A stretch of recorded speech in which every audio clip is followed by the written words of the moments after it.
안녕하십니까, 레필입니다. 2월 14일 두산 에너빌리티 보도록 하겠습니다. 자, 증시 먼저 보겠습니다. 코스피 1.1% 하락했고요. 코스닥은 0.96% 하락 상승했습니다. 자, 오늘 양증시는 크게 이제 하락하면서 시작을 했고요. 장 후반으로 갈수록 조금씩 반등하면서 진행되었고, 코스닥 같은 경우는 오히려 이제 상승으로 전환이 되면서 마무리되었습니다.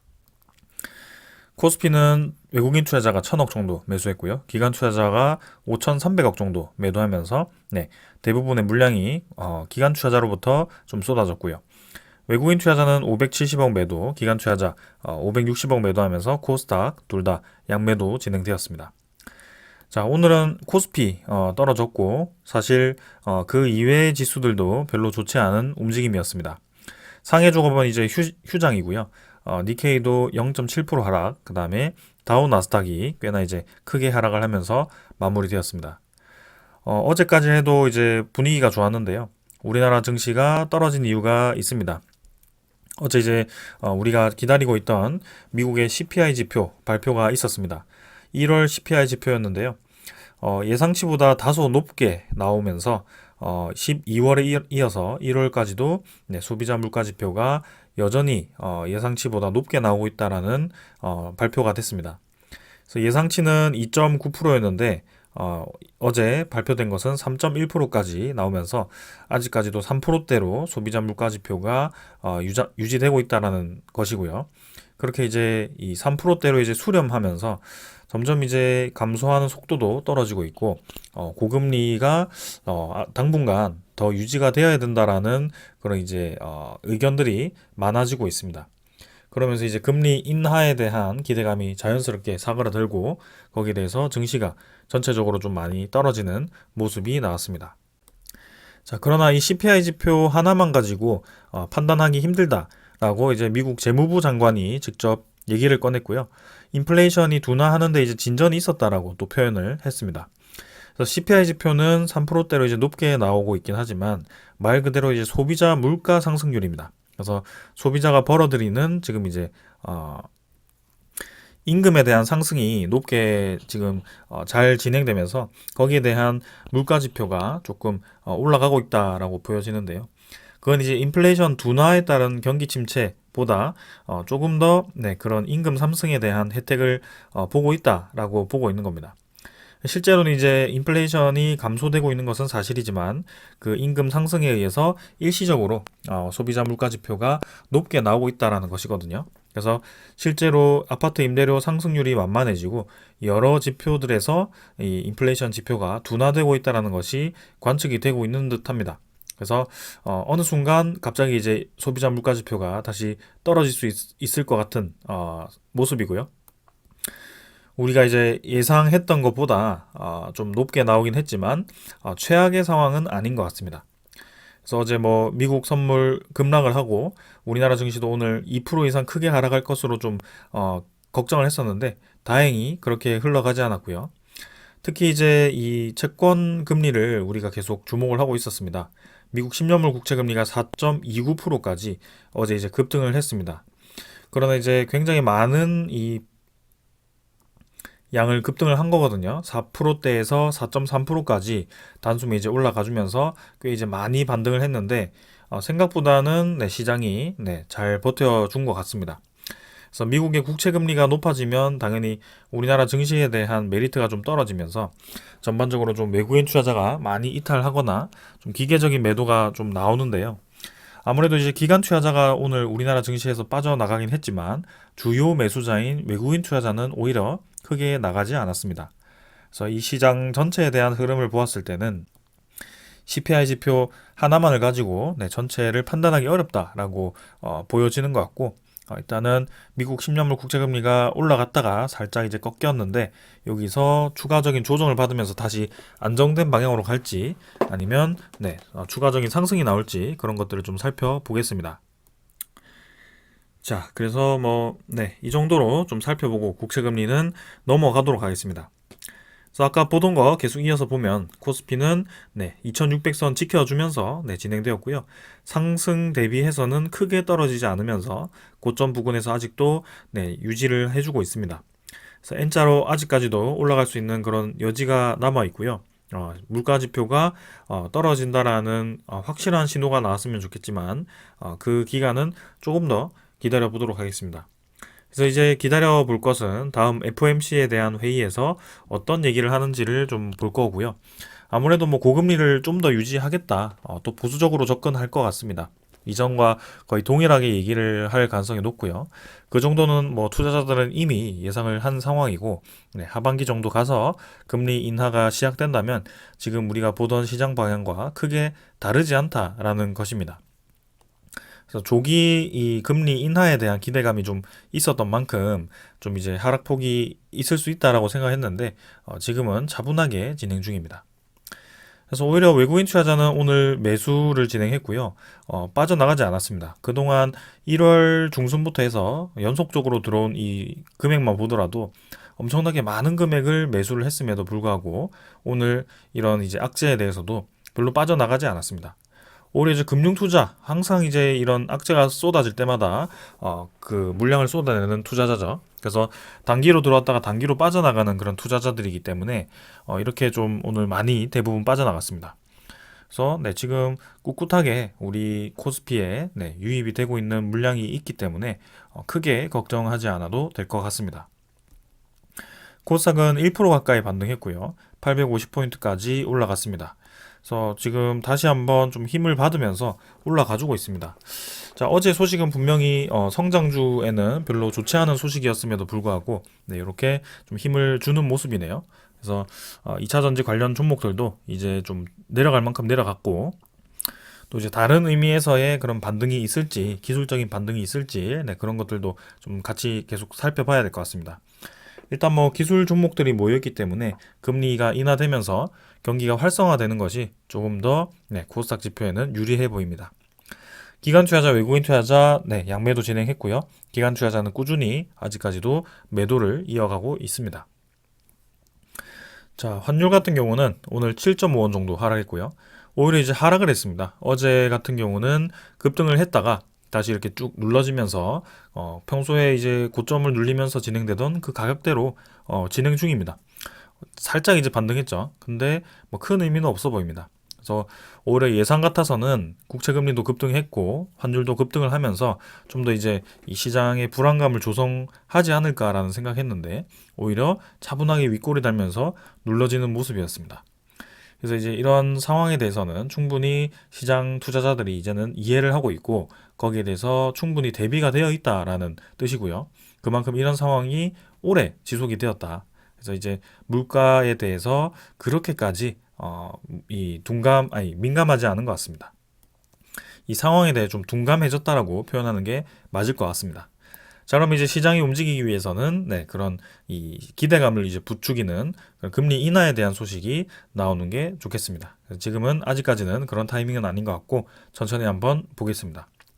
선물 지표는 미국 증시, 유럽 증시 어제 하락한 것을 좀 메워주는 반등이 나오고 있고요. 네, 어제 생각보다 좀 떨어지긴 했지만 그래도 하루 만에 이렇게 반등을 해주면서 네, 떨어지는 것을 그대로 또 메워주고 있습니다. 뭐 지금 물가 지표, CPI 지표 높게 나왔지만 큰 타격이 없는 그런 움직임입니다. 자, 그래서 이 정도로 일단 우리나라 증시 뭐 잘 선방했기 때문에 넘어가도록 하고요. 자, 다음 FOMC에 대한 발표를 좀 기다리면서 차분하게 대응해 보도록 하겠습니다. 오늘 여기까지 하고 종목으로 가겠습니다. 두산 에너빌리티 보겠습니다. 260원 하락해서 1.6% 하락했고요. 15,360원으로 마무리되었습니다. 뭐 코스피 1% 정도 하락했고요. 두산 에너빌리티도 네, 비슷하게 하락을 한 것 같습니다. 큰 의미 없이 거래량 없이 또 하락을 했기 때문에 가볍게 보고 넘어가겠습니다. 사실 제 예상보다 코스피가 잘 방어가 되었고 두산 에너빌리티도 네, 큰 하락 없이 진행되었기 때문에 뭐 잘 선방했다라고 생각하고 있습니다. 시간의 거래는 평소처럼 별로 없었고요. 15,430원으로 잠깐 조금씩 반등했지만 뭐 크게 의미는 없어 보입니다. 거래량은 전날보다 더 감소했고요. 150만 주로 계속 의미 없는 거래량이 이어지고 있습니다. 그래서 요거는 더 볼 필요 없이 빠르게 넘어가겠습니다. 일별 차트도 계속 횡보를 하고 있습니다. 이제는 이평선이 모인 시점에서 움직일 때가 되었음에도 불구하고 그런 시장에 대한 흐름과 추가적인 소식이 나오지 않으면서 계속 이제 지지부진한 모습이 나오고 있습니다.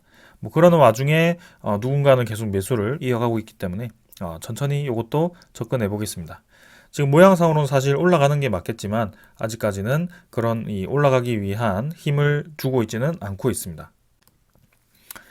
뭐 관련된 테마들도 오늘 비슷한 흐름 보였고요. 크게 뭐 주목할 만한 사항들은 없었던 것 같습니다.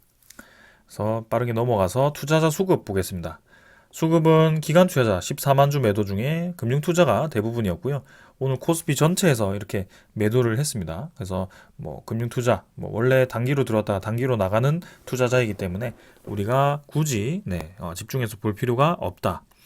외국인 투자자도 100억, 10억인가요? 10억 정도 매도했고요. 뭐 거의 천주 매도라서 뭐 거의 매도 없었다라고 보시면 될 것 같습니다. 그래서 금융 투자를 제외하고는 뭐 투시는 꾸준히 이탈 중이고 연기금 투자자도 매수했던 거 이탈시키지 않고 거의 부합 수준으로 진행되었고요. 뭐 나머지 투자자들은 크게 볼 거 없었습니다. 그래서 이것도 크게 오늘은 진행된 상황이 없기 때문에 넘어가도록 하겠습니다. 자, 국매도 잔고 보겠습니다. 국매도 잔고는 660만 주로 전날보다 감소했습니다. 20만 주 정도 감소했고요. 뭐 속도가 좀 줄어드는 듯 하면서 다시 또 가속을 하고 있습니다. 그래서 이번에도 630만 주 수준, 600 초반대에서 또 이제 감속을 멈출 것인지 다시 한번 국매도 잔고를 늘릴 것인지 그런 것들을 좀 볼 거고요. 일단 뭐 외국인 투자자가 매수했던 날에는 다시 국매도 잔고가 상환되고 있기 때문에 뭐 13일, 14일도 큰 변화는 없었지만 한번 살펴보도록 하겠습니다. 그래서 뭐 일단은 국매도 잔고 꾸준히 줄어드는 게 중요하기 때문에 최근에는 줄어들기보다는 줄어들었다가 다시 늘어나고 있기 때문에 그런 상황 한번 보겠습니다. 자, 그 다음에 이제 대차 잔고도 확인해 보겠습니다. 대차 잔고도 거의 뭐 변화 없었고요. 어제 100만 주 늘어나서 좀 많이 늘어났다가 오늘은 7만 주 정도 상환되면서 뭐 크게 많이 상환되지는 않았습니다. 그러나 뭐 비슷하게 진행 중이고요. 공매도 잔고도 줄어들었다가 다시 채웠다가 반복 중이고 이 대차 잔고도 마찬가지 줄어들었다가 채웠다가 뭐 그렇게 좀 반복을 하고 있는 것 같습니다. 그래서 일단은 대차 잔고와 공매도 잔고 꾸준히 좀 줄어드는지 계속 체크를 해보겠습니다. 일단 2월 달에 이 이슈는 MSCI 리밸런싱이 이제 진행 중이죠. 그래서 2월 14일부터 2월 29일까지 그 리밸런싱을 위한 작업이 시작될 거고요. 리밸런싱이 반영된 지표는 아마 3월 초부터 시작될 겁니다. 그래서 2월 29일 날 동시 호가 그죠? 그때 좀 변화가 있을 것 같고요. 모건스탠리라든지 JP모건이 또 움직임이 있는지 그런 것들을 살펴보겠습니다. 오늘 같은 경우는 뭐 크게 매수 매도에 나타난 수급은 없었고요. JP모건은 약하게 매도했지만 크게 뭐 많이 매도하지 않았기 때문에 넘어가고요. 그 다음에 JP모건과 신한증권은 어제 매도 창구에 위치를 했습니다. 그러나 뭐 투자자 수급에서는 크게 매도 없이 진행되었습니다. 자, 오늘 외국인 추적 물량은 아까 1000주 정도 매도해서 또 지금은 6만 주 플러스로 전환이 되었고요. 15.48%로 보유율은 계속 유지 중입니다. 그래서 많은 매수를 진행했음에도 꾸준히 외국인 투자자는 유입이 되고 있고요. 일단 코스피 전체에서 그런 외국인 투자자에 대한 유입이 지속되고 있기 때문에 조금 기대를 하고 있습니다. 자, 이쯤 돼서 이제 두산 에너빌리티를 비롯해서 그 관련 테마가 이목을 끌만한 그런 상황이 좀 만들어졌으면 하는데요. 아직까지 그런 상황이 만들어지지 않아서 조금 아쉽게 생각을 하고 있습니다. 분명히 이제 우리가 보았을 때는 확실한 소식들이 있는데요. 그런 확실한 소식에도 불구하고 이런 투자자들이 계속해서 그런 약간의 불확실성이 있으면 그런 것들을 좀 이용을 하는 것 같습니다. 좀 아쉽긴 하지만 한번 뭐 계속 기다려 보겠습니다. 분명 시간이 지날수록 나쁜 상황은 절대 아니기 때문에 괜찮게 보고 있습니다. 자, 오늘은 뭐 가장 중요한 소식 중에 하나부터 먼저 말씀드리겠습니다. 기술적인 부분은 뭐 끝났기 때문에 금방 보고 오늘 요거를 말씀드리기 위해서 빠르게 좀 진행을 했습니다. 두산 에너빌리티 IR 자료로 가시면 오늘 실적 발표가 있었고요. 거기에 대해서 여기 4분기 실적 발표가 있었기 때문에 같이 한번 살펴보도록 하겠습니다. 자, 23년 4분기 실적이 발표가 되었고요. 아직 사업 보고서가 자세하게 오픈이 되지 않았기 때문에 그거는 다음에 나오면 이제 바로 자세하게 설명을 드리도록 하겠습니다. 오늘은 이 IR 자료를 가지고 주로 설명을 좀 드리도록 하겠습니다. 자, 그래서 먼저 경영 실적을 보겠습니다. 자, 여기 핵심 문구를 하나씩 살펴보면서 같이 밑에 표와 함께 여러분들께 설명을 드리겠습니다. 첫 번째는 이제 국내 대형 원전, 해외 복합 EPC, 그리고 국내 가스터빈 등의 수주로 가이던스의 103.2%를 달성을 했다. 수주를 한 금액이 올해 목표치가 작년이죠. 목표치가 8조 6천억이었습니다. 근데 실제로 수주했던 게 8조 8천억 원으로 예상치보다 높게 수주를 했다라고 합니다. 그래서 우리가 대형 수주권으로 좀 집계를 했던 것이 한 6조 5천억 정도 집계가 되었었는데 그 이후에 그 기타 이 수주권들까지 다 포함을 시켜서 진행했더니 이제 8조 8천억까지 잡힌 것으로 보여집니다. 그래서 목표치를 초과 달성했기 때문에 상당히 작년에 수주를 많이 했다라고 보시면 되겠습니다. 사실 이제 매출액보다 중요한 것이 수주액이거든요. 수주라는 것은 앞으로 이 회사가, 이 기업이 이 일감이죠. 앞으로 이 기업이 수행할 수 있는 일감인데 일단 일감 자체가 있어야지 뭐 익률을 높이던 뭐 시장을 장악하던 기술을 개발하던 그런 것들이 있을 겁니다. 근데 두산 에너빌리티는 지금 매년 수주 잔고가 늘어나고 있고 매년 수주하는 금액이 굉장히 많아지고 있습니다. 그만큼 기업이 앞으로 시장 상황에 대해서 잘 적응하고 있고 성장하고 있다라고 보시는 게 맞습니다.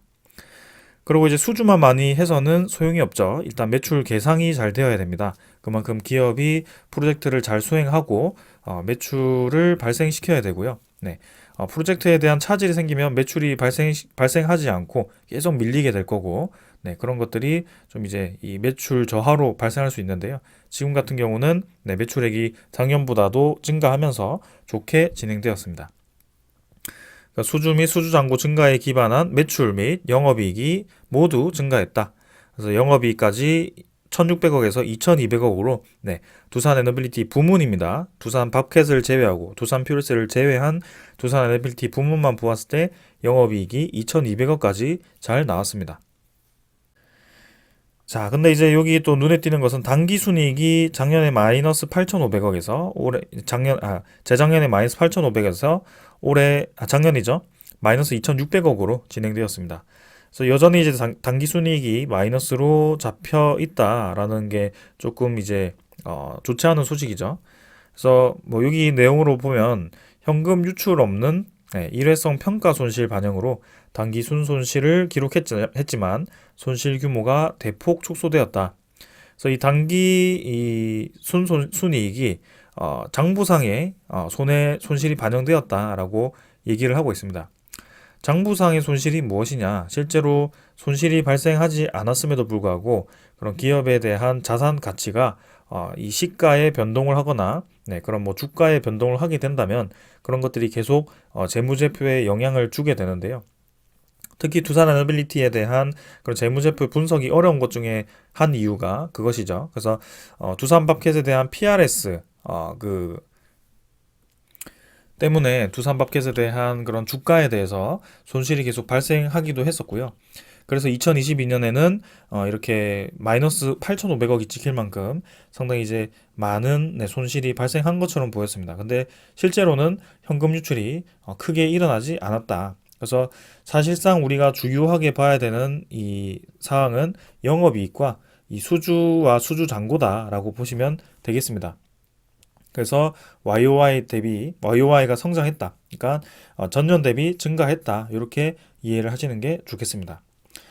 근데 지금 여기 또 밑에 보시면 부채 비율이 118%에서 136%로 증가했다.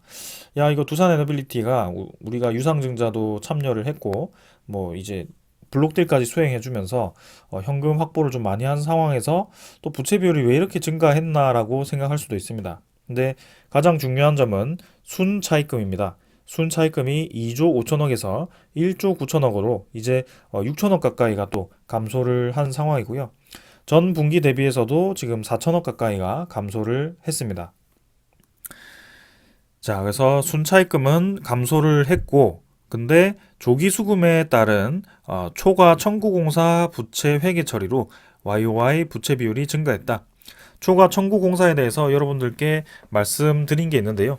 요거는 이제 공사 진행률에 따라서 부채로 잡힐 수 있습니다. 그래서 금액을 먼저 받고 공사 진행률이 좀 느리거나 혹은 공사 진행을 빠르게 진행해서 뭐 공사 진행률 대비 뭐 금액을 적게 받거나 이렇게 이제 두 가지로 나뉘는데요. 일단 요 이제 초과 청구 공사는 돈을 이제 먼저 받은 거죠. 그래서 일단 거기에 대해서 두산에너빌리티가 공사 진행률을 높여서 공사 수행을 통해서 그 부채를 갚아 나가면 됩니다. 그래서 사실상 두산에너빌리티의 재물을 흔들 만한 사항은 아니다라고 보시면 되겠습니다. 두산에너빌리티가 가장 흔들렸던 것 중에 한 이유가 순차입금이고요. 이 순차입금이 이제 2조 원 아래로 떨어졌다는 것은 상당히 큰 의미가 있어 보입니다. 자, 그리고 재무 연결은 뭐 다들 아시다시피 17조 매출액 발생했고요. 영업이익은 1조 4천억으로 뭐 두산밥켓에 대한 호실적으로 이렇게 좋게 나왔습니다. 순이익도 두산밥켓의 영향으로 5천억 가까이 나왔고요. 순차입금은 두산밥켓도 좀 어느 정도 있기 때문에 2조 정도로 전체적으로 보면 부채 비율은 오히려 감소를 했습니다. 그래서 초과 청구 공사를 제외한다면 부채비는 더 감소를 했다라고 보시면 되겠습니다. 그만큼 지금 두산에너빌리티에 대한 그런 움직임이 괜찮다라고 보시는 게 맞습니다. 자, 그럼 이 정도로 이제 실적이 좀 괜찮게 나왔다. 앞으로에 대한 방향도 나쁘지 않다라고 이제 이해를 하고 그러면 올해 이제 이 사업을 어떻게 할 것이고 목표가 어떻게 되는지 그런 것들을 같이 살펴보겠습니다. 자, 먼저 이제 중장기 시장 변화와 그 다음에 사업 포트폴리오 전략에서 이렇게 밑에 나오는데요. 첫 번째는 이제 에너지 시장 국내외 주요 동향입니다. 뭐 이런 것들은 제가 열심히 여러분들께 설명을 드렸기 때문에 매일 시청하신 분들은 뭐 이제 눈 감고도 말할 수 있을 정도로 지겹도록 이제 들으셨을 겁니다. 그래서 첫 번째는 COP28이고요. 여기서 핵심은 미국과 영국 등 22개국이 2050년까지 원자력 3배 확대에 대한 공동선언을 했다. 그리고 원자력 수소 등 이제 추가 기술 공식 인정을 통해서 CFE 100에 대한 그런 이제 이 동조, 국제적인 동조를 본격적으로 수행하고 있다. 이렇게 이해하면 되고요. 그거 말고도 재생에너지 자체로도 이제 3배 확대를 지속 유지를 하기로 했습니다.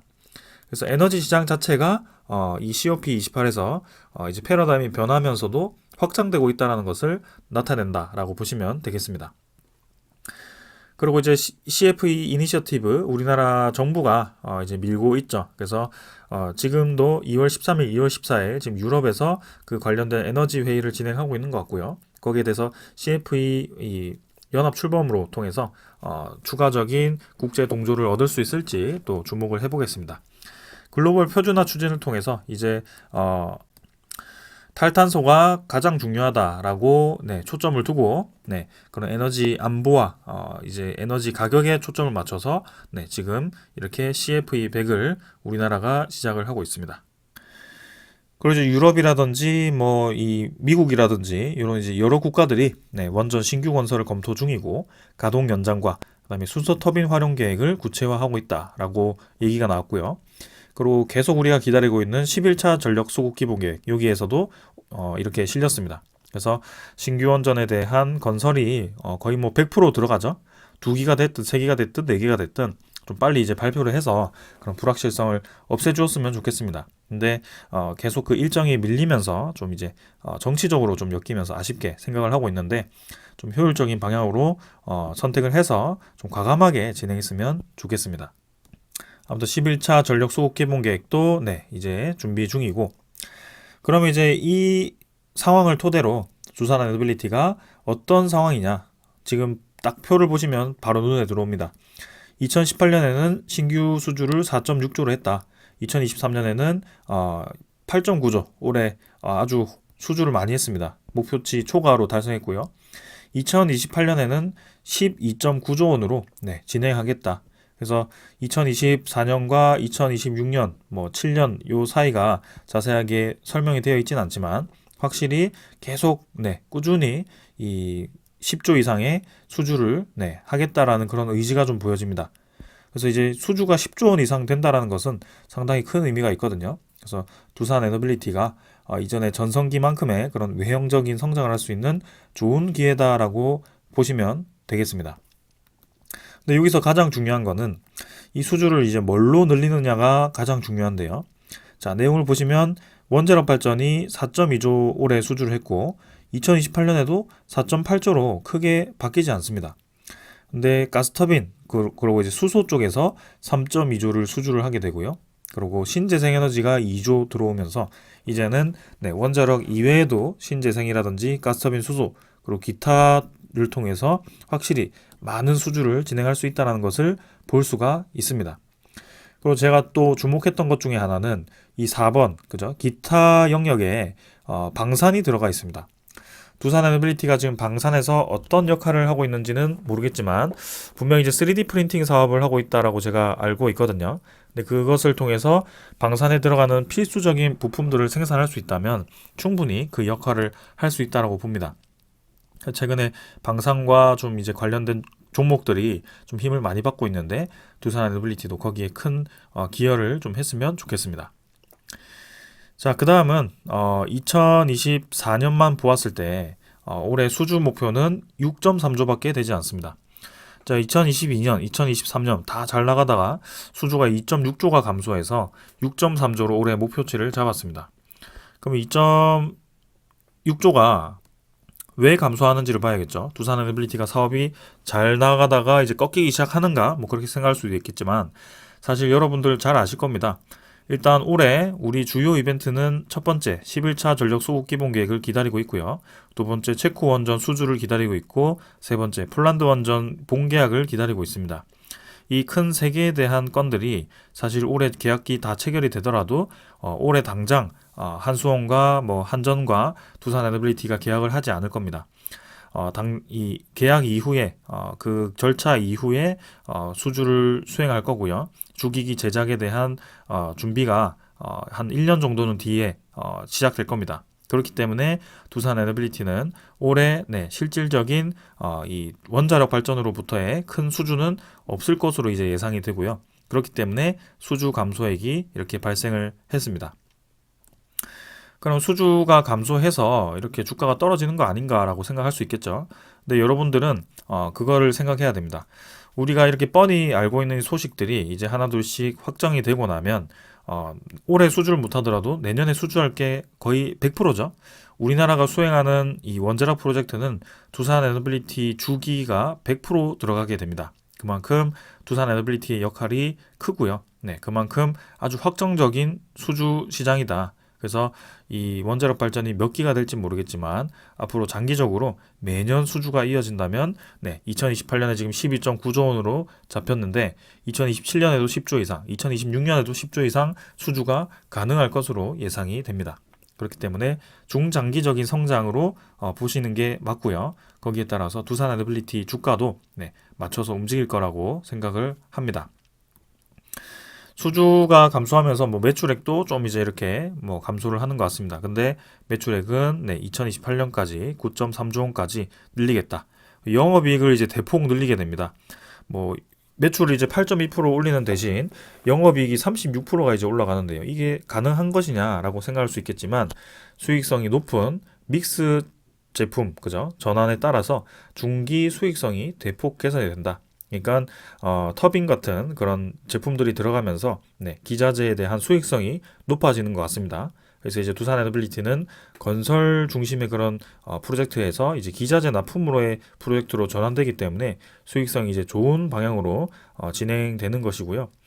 9.3조 수주해가지고 영업이익이 8,700억이 나오면 영업 이익률 자체가 거의 뭐 2배 가까이 상승한다라고 보시는 게 맞겠네요. 그래서 상당히 이제 이익률이 좋아진다라고 보시면 되겠습니다. 2배 이상 좋아지는 것 같습니다.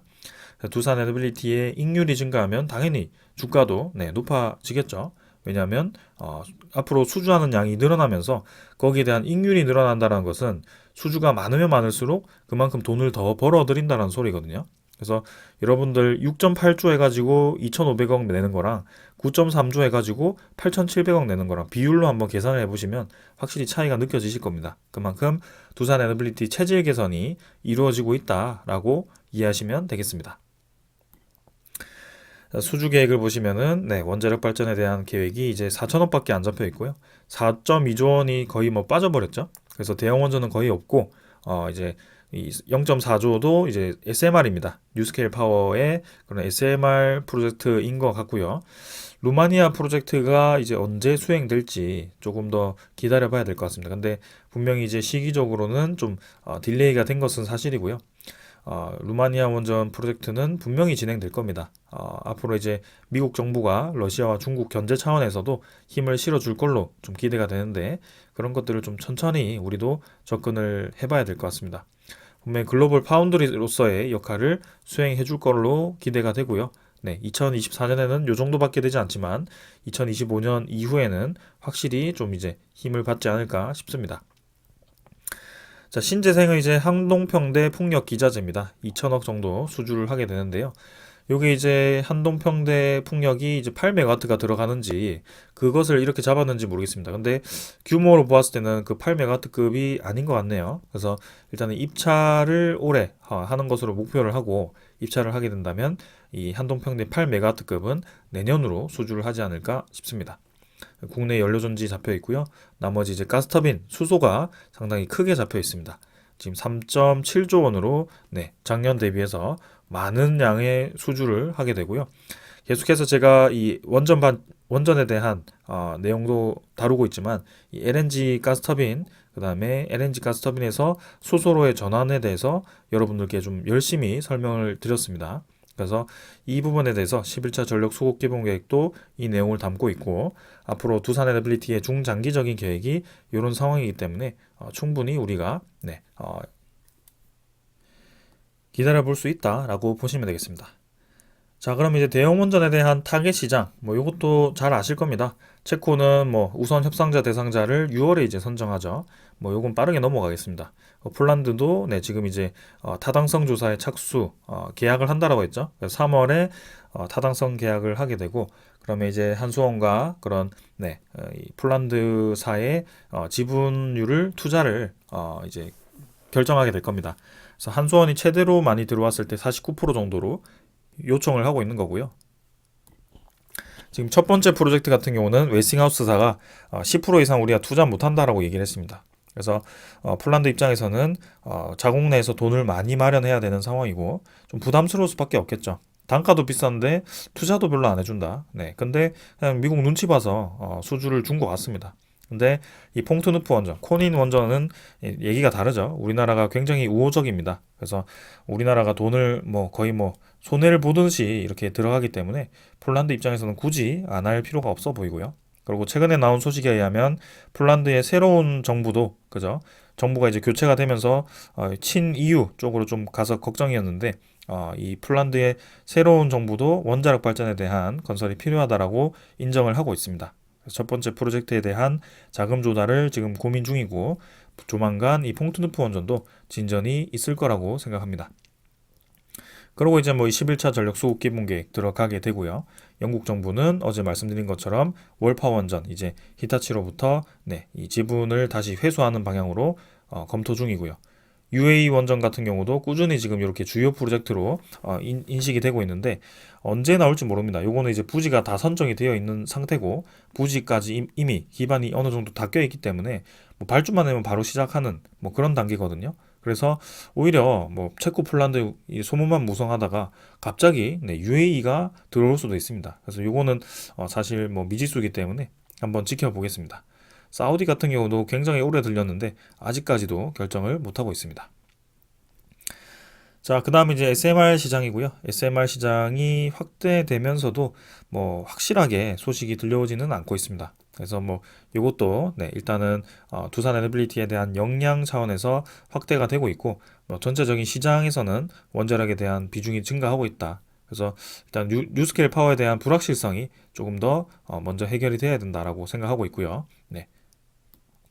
목표 자체는 5년 내에 SMR에 대한 수주를 1.5조 수주를 하겠다라고 세웠습니다. 그리고 전 세계적인 LNG 발전 시장도 계속 증가를 하고 있습니다. 국내 시장 포함해서 동남아시아 그리고 네, 유럽 시장이 일단 증가를 하고 있고요.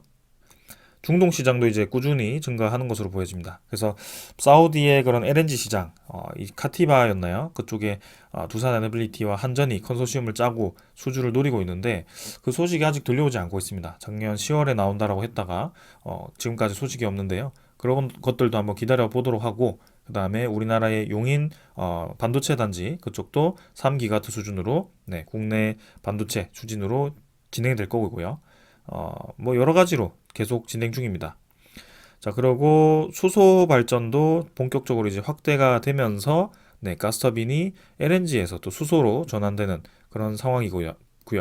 두산 에너빌리티 같은 경우는 수소 이 발전을 위해서 수소 전환을 위해서 지금 이제 이렇게 2027년까지 계획을 세우고 개발 중입니다.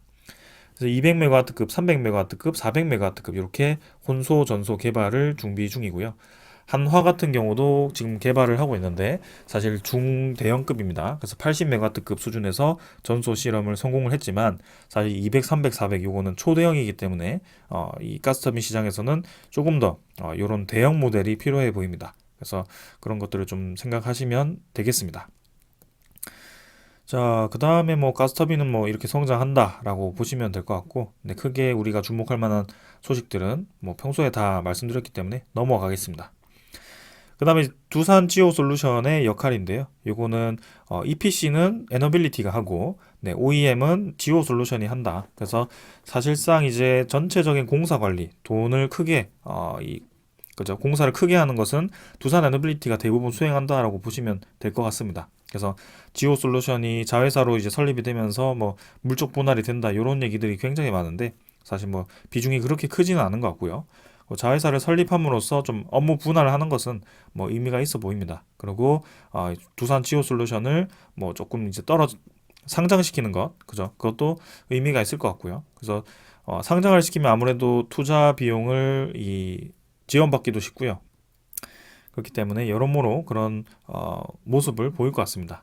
그래서 이렇게 네, 두산 지오 솔루션이 이제 해상 풍력으로의 역할, 그 다음에 이 풍력 터빈, OEM 그리고 풍력 뿐만이 아니라 연료전지, 수소 요까지 다 수행을 할 예정이다. 이렇게 보시면 되겠습니다.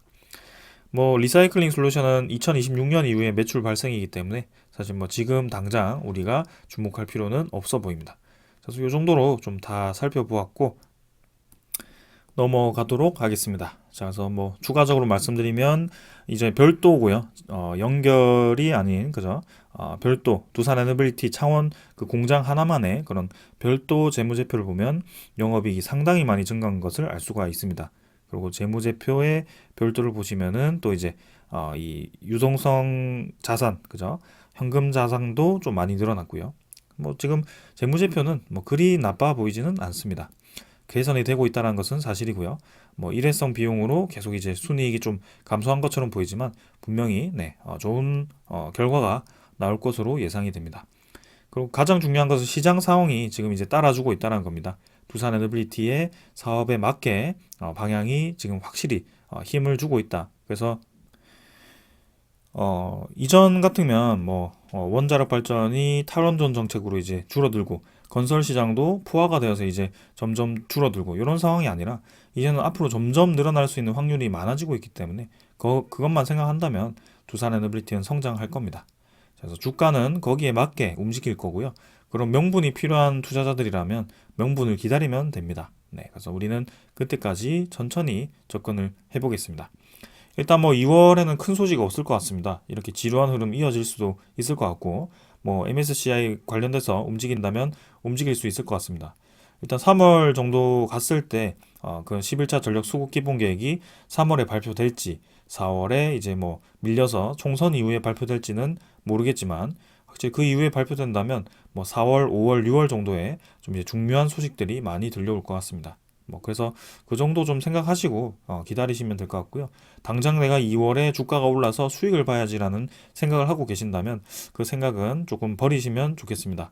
일단 코스피 자체가 그렇게 반등할 수가 없고요. 코스피가 뭐 2,400, 500, 600 하다가 3,000으로 뭐 일주일 만에 간다, 2주일 만에 간다 이런 상황은 없기 때문에 그 정도 이제 지수가 올라간다라고 생각하고 내가 투자하겠다. 뭐 모든 종목에 다 해당되는 얘기겠지만 그렇다고 한다면 충분한 기간, 충분한 이 시간을 기다려야 됩니다. 그래서 떨어지는데 오래 걸렸고 횡보하는데 오래 걸려서 내가 지금까지 기다렸는데 주가가 올라가지 못했다라고 얘기한다면 어쩔 수 없습니다. 이 차트가 모든 걸 설명해 주거든요. 바짝 올랐던 거를 바짝 떨어뜨리고 지금 지루하게 1년 동안 횡보를 했습니다. 그 기간이 지금 2021년, 2020년 말부터 지금 2024년까지 이어진 겁니다. 근 3년을 기다렸더라도 이런 상황인 건데 뭐 어디서 수익을 볼 수 있겠습니까? 그렇다면 굳이 덩치가 작은 종목으로 가서 뭐 단타를 치거나 그렇게 하겠지만 자신 있으면 이제 그렇게 하면 되고요. 자신이 없다면 꾸준히 장기적으로 기업을 통해서 분석을 하고 정말 이제 투자를 하시면 될 것 같습니다. 자, 오늘 여기까지 하고 마무리하겠습니다. 감사합니다.